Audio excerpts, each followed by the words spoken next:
Hey pals, partial Mexican, comedian, and Fantasia mop stand-in Matt Moore-Montelongo here. I really can't believe it's come to this, but apparently we have to talk about not supporting Nazis in 2017. Like not hiring a child to deliver wedding cakes or not French kissing a grizzly bear, I thought not being a Nazi was fairly obvious. But here we are. So white American nationalists think minorities are trying to replace them and turn them into minorities, and they're angry about that, which says something in and of itself. So to combat it, they're turning to Nazism. What?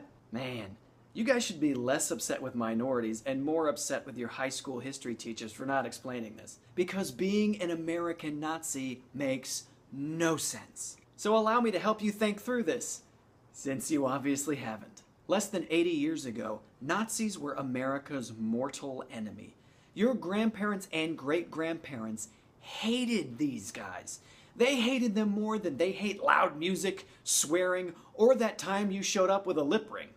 Still haven't forgiven me for that. Your grandfathers had to leave their families to travel across the ocean just to be shot at, shelled, bombed, and blitzed. And if for some reason they didn't go, they all knew someone who went and either didn't come back the same or didn't come back at all. And just because your grandma didn't fight doesn't mean she's still not holding a grudge. Here at home, she had to endure rationing, which meant shortages of food, fuel, and war material like nylon, the same nylon used in her nylon stockings. There were times when materials were so scarce, your grandmother couldn't buy nylon stockings.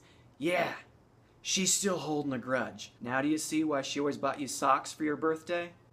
Yeah, you can thank the Nazis for that. White nationalists supporting Nazis also becomes difficult when you're pro-American, because Nazis traditionally hate a few American freedoms. Take free speech. Yes, the very freedom that allows Americans to shout Nazi slogans would be illegal in an ideal Nazi America.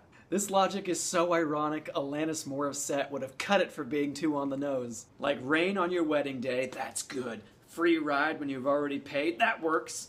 Adolf Hitler loving free speech. Too easy.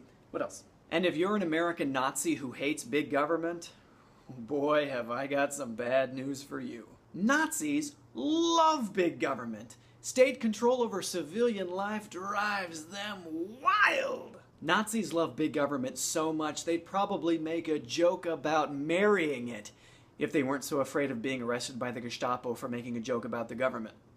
Sounds fun! Also, if you're one of those don't tread on me types who wants to defend your right to bear arms, bad news there.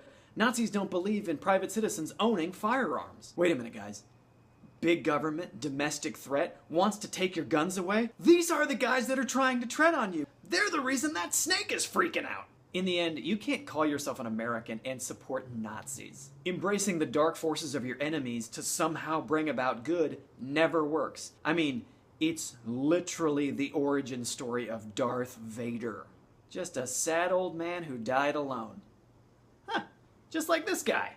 It's time to grow up. Cheers, everybody. Take care of each other.